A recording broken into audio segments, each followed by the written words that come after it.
마지막 절까지를 읽도록 하겠습니다. 너희의 구속자여 이스라엘의 거룩한 이 여호와가 말하노라. 너희를 위하여 내가 바벨론에 사람을 보내어 모든 갈대아 사람에게 자기들이 연락하던 배를 타고 도망하여 내려가게 하리라. 나는 여호와 너희의 거룩한 이여 이스라엘의 창조자여 너희의 왕이니라. 나 여호와가 이같이 말하노라. 바다 가운데에 길을 큰 물 가운데에 지름길을 내고 병거와 말과 군대의 용사를 이끌어내어 그들이 일시에 엎드러져 일어나지 못하고 소멸하기를 꺼져가는 등불 같게 하였느니라. 너희는 이전 일을 기억하지 말며 옛날 일을 생각하지 말라. 보라, 내가 새 일을 행하리니 이제 나타낼 것이라. 너희가 그것을 알지 못하겠느냐? 반드시 내가 광야의 길을 사막의 강을 내리니 장차들 짐승 곧 성냥이와 타조도 나를 존경할 것은 내가 광야의 물을 사막의 강들을 내어 내 백성 내가 택한 자에게 마시게 할 것임이라. 이 백성은 내가 나를 위하여 지었나니 나를 찬송하게 하려 함이니라. 그러나 야곱아 너는 나를 부르지 아니하였고 이스라엘아 너는 나를 괴롭게 여겼으며 내 번제의 양을 내게로 가져오지 아니하였고 내 제물로 나를 공경하지 아니하였느니라. 나는 제물로 말미암아 너를 수고롭게 하지 아니하였고 외향으로 말미암아 너를 괴롭게 하지 아니하였거늘 너는 나를 위하여 돈으로 향품을 사지 아니하며 희생의 기름으로 나를 흡족하게 하지 아니하고 내 재짐으로 나를 수고롭게 하며 네 제악으로 나를 괴롭게 하였느니라. 나는 나를 위하여 네 허물을 도말하는 자니 네 죄를 기억하지 아니하리라. 너는 나에게 기억이 나게 하라. 우리가 함께 변론하자. 너는 말하여 네가 의로움을 나타내라. 네 시조가 범죄하였고 네 교사들이 나를 배반하였나니 그러므로 내가 성소의 어른들을 욕되게 하며 야곱이 진멸당하도록 내어주며 이스라엘이 비방거리가 되게 하리라. 아멘. 어제 본문에 이어서 계속해서 하나님은 이사야를 통하여서 내가 어떠한 신인가에 대해서 그들로 하여금 계속해서 깨닫기를 원하는 것이죠. 오늘 본문에도 보면은 14절에 나는 구속자다, 내가 구원자다 이 말이죠. 거듭 강조하고 있는 말입니다. 또 이스라엘의 거룩한 이다, 여호와다. 또한 15절에도 보면은 나는 여호와 너희의 거룩한 이요 이스라엘의 창조주요 왕이다. 다 하나님에 대한 그러한 명칭이라고도 볼 수가 있지요. 그렇게 강조함은 어떤 의미에서 하나님과 이스라엘 백성들과의 그 언약의 관계를 어떠한 형편에서든지 너희들이 놓쳐서는 안 된다라고 하는 것을 말씀하고 있는 것입니다. 그들이 지금 공경에 처해 있고 또 어려운 가운데 있고 또 하나님이 침묵하고 있는 것 같고 또한 주변의 강대국들은 날이 갈수록 더 강해져 가는 것 같은 그런 모든 형편들이 그들의 눈앞에 펼쳐진다 하더라도 그들은 환경 때문에 하나님을 가리워지게 해서는 안 된다라고 하는 그러한 말을 하고 있습니다.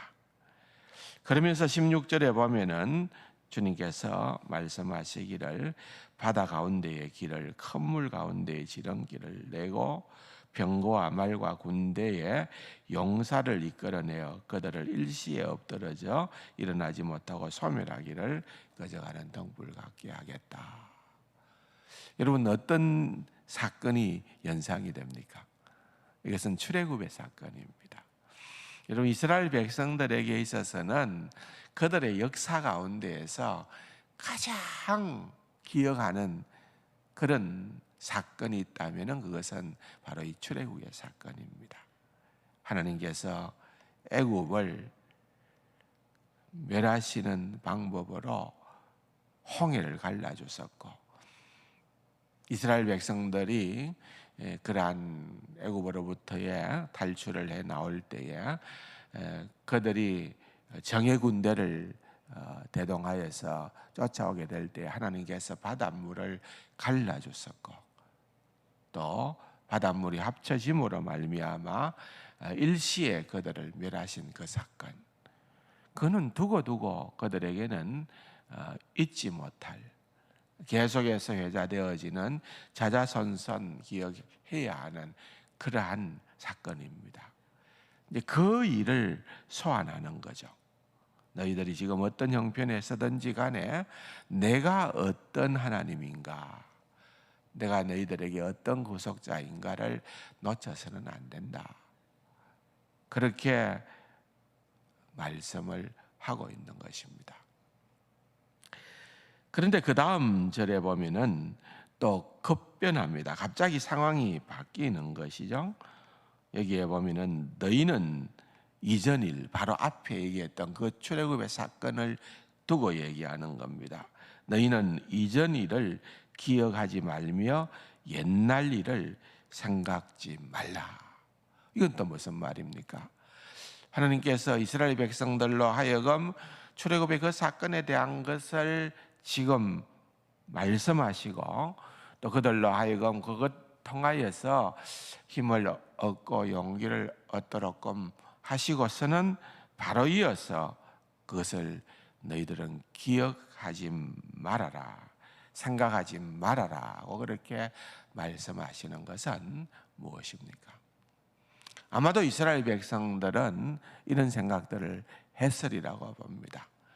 하나님께서 출애굽의 사건을 기억하라고 하니까 지금 홍해를 갈라주신 것처럼 지금 이 갈대아인들, 바벨론이 결국은 이 유프라데스 강이죠. 그 당시에 거기에 그들 앞에 펼쳐졌던 강은 유프라테스 강인데 그 강도 범람하는 강이었어요. 그런 강을 하나님께서 홍해를 가르듯이 가르고, 또 하나님께서 그 백성들도 그 군사들도 역시 애굽을 멸하신 것처럼 하나님께서 그렇게 해버리지 않을까, 그렇게 그들이 하나님을 생각을 하는 거죠. 그런데 너희는 그것을 기억하지 말라는 것입니다. 무슨 말입니까? 그 방식은, 하나님이 행하신 그 방식은 잊어버리되 교훈은 기억하라는 뜻입니다. 교훈은 기억하라. 그러면서 주시는 말씀이 그 다음 절에 보면은 내가 새 일을 행하리니 이제 나타낼 것이라 너희가 그것을 알지 못한, 내가 광야에다가 새 길을, 사막에다가 강을 내겠다고 그렇게 말씀을 하시면서, 이것은 하나님께서는 어떤 하나님이냐? 하나님은 어떤 형식과 어떤 방법에 묶이는 하나님이 아니시라. 하나님은 무엇이든지 행하실 수 있는 그러한 하나님이시다 라고 하는 것을 그들로 하여금 깨닫게끔 하는 것입니다. 그러면서 다음 절에 보면은 유명한 말씀이 등장하죠. 이 백성은 내가 나를 위하여 지었나니 나를 찬송하게 하려 함이라. 사랑하는 성도 여러분, 하나님께서 하나님의 영광을 위하여, 하나님 자신을 위하여 우리를 창조하시고 우리를 구원하셨다는 거예요. 그러므로 우리는 주님을 찬양해야 된다는 것입니다. 하나님을 영원토록 찬양하는 그것은 결단코 우리는 어떠한 상황 가운데에서도 놓쳐서는 안 되고 잊어서는 안 된다는 것이죠. 사실 찬양이라고 하는 것도 보면은 요즘은 신시대에 많은 복음성가들이나 CCM 찬양들이 나오는 것을 보게 됩니다.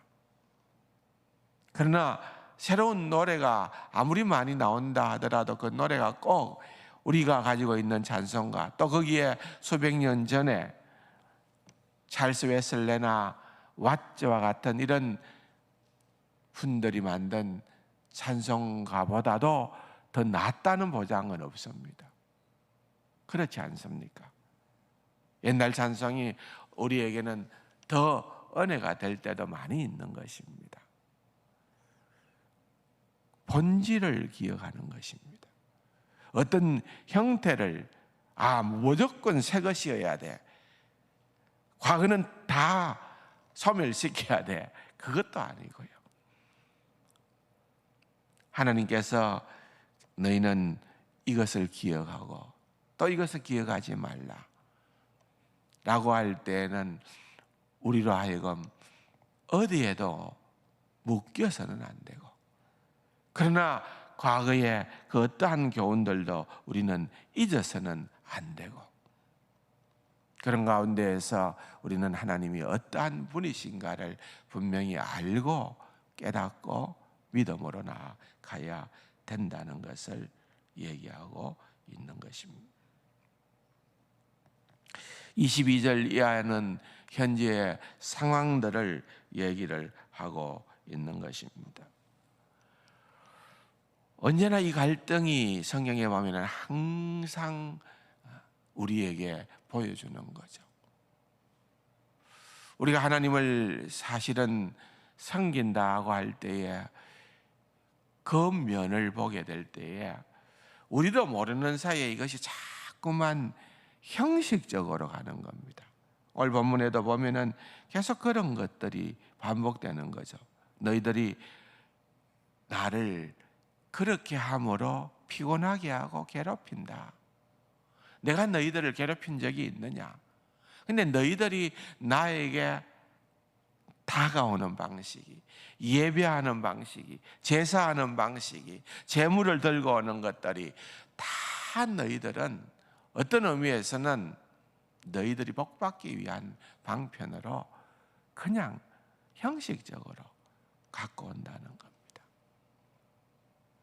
내가 그러한 것들에 대해서는 이제는 하나님은 성경 곳곳에 내가 그런 것들은 질렸다.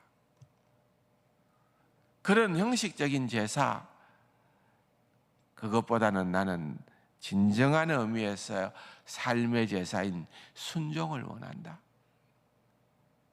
하나님께서는 그러한 형식주의를 어떤 의미에서는 불신앙과 같다고 단정하는 것입니다.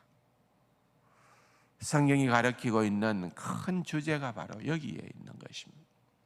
하나님이 원하시는 것은 우리와의 인격적인 만남입니다. 여러분 43장에 계속 등장하는 것은 1인칭, 2인칭, 1인칭, 2인칭이에요. 나와 너, 나와 너, 나와 너 계속 그렇게 강조되고 있습니다. 그럼 뭘 얘기하는 겁니까? 하나님이 원하시는 것은 우리와의 인격적인 만남을 원하는 것입니다. 하나님과의 친밀한 사귐은 결국은 이런 인격적인 관계에서 일어나는 것입니다. 우리가 아무리 공을 들이고 또 우리가 특별히 새벽 기도를 빠짐없이 출석을 하고 내가 정말 누구보다도 내 나름대로는 정말 제대로 한번 믿어보려고 애를 쓴다 손 치더라도 여러분 이것이 자칫 잘못하면 자기 의에 그칠 수가 있습니다. 내가 이렇게 하는데 하나님께서 나를 안 돌봐주셔. 결국은 여러분 이 구약의 이런 말씀들을 다 살펴볼 때에 로마서 7장과 8장으로 돌아가지 않을 수가 없습니다. 결국은 사도 바울은 우리에게 명하는 것은 그런 하나님과의 인격적인 만남을 진정으로 하나님이 원하시는데, 미가서의 6장에 하나님이 우리에게 원하시는 것이 뭐냐? 하나님의 요구사항은 우리가 공의를 행하고 인자를 사랑하고 겸손히 내 하나님과 함께 행하는 것이다. 구약을 다 요약하고 있지 않습니까? 우리 주님도 뭐라고 말씀하셨습니까? 위대한 명령을 통하여서 내 마음과 뜻과 힘과 정성을 다하여서 주 너희 하나님을 사랑하고 또 같은 마음으로 내 이웃을 사랑하라.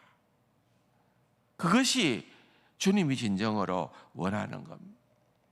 근데 이거 우리가 할 수 있나요? 우리의 힘과 능력으로 이게 가능하던가요? 안 되는 거예요, 결국은. 그래서 로마서 7장 8장에서 사도 바울이 제시하는 해결책이 결국은 이 일은 성령님이 하시는 일이다. 성령님이 우리를 도우시고 성령님이 우리와 함께 하심으로 비로소 우리는 하나님과의 진정한 인격적인 관계에 들어갈 수가 있다. 그 점을 명확하게 하고 있는 것입니다.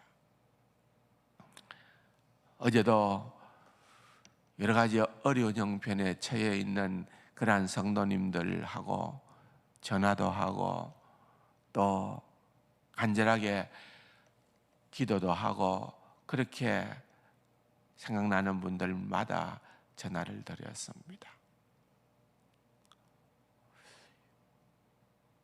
그렇게 얘기를 해요. 목사님, 끝까지 힘을 내보겠습니다.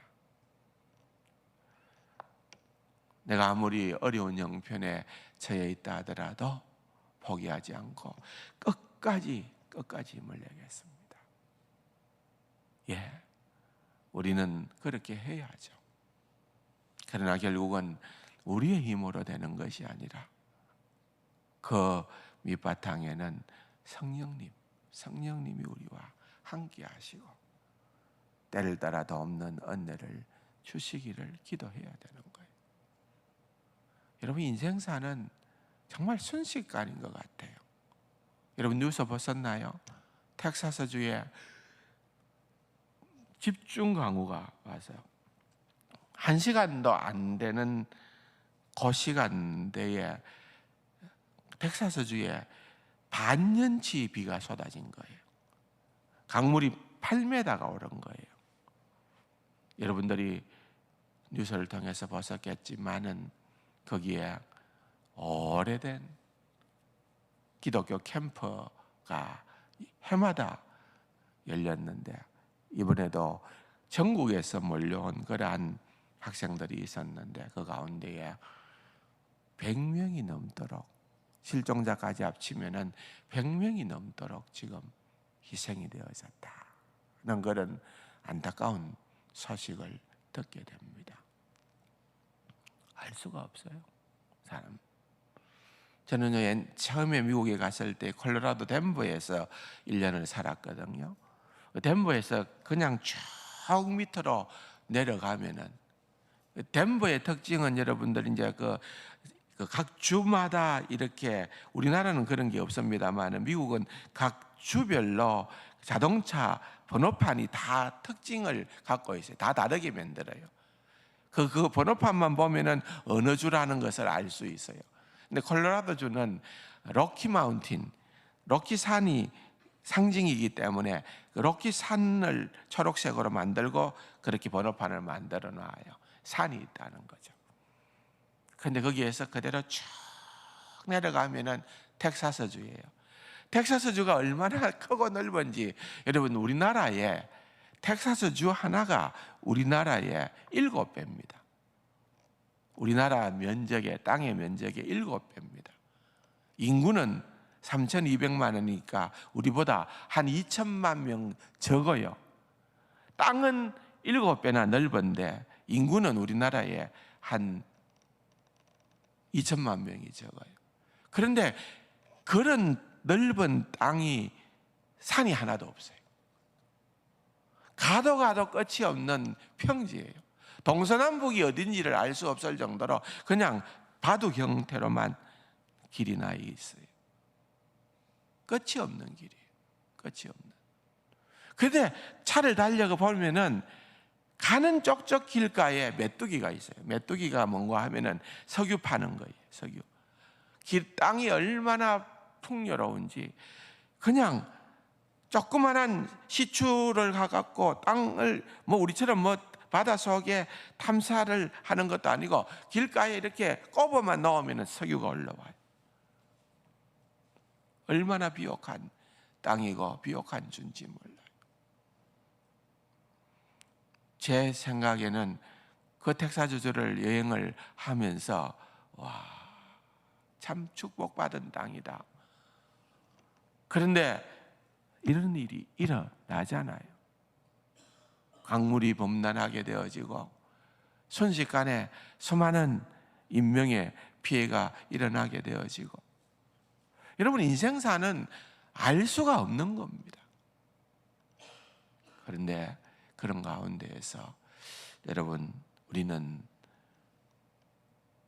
일희일비하는 것이 아니라 더 근원적으로 나아가는 하나님이 어떤 분이신가? 하나님이 나에게 어떠한 하나님인가? 그리고 과연 하나님께서 우리를 생각하실 때에 21절의 말씀처럼 내가 하나님 앞에 반응을 하고 있는가?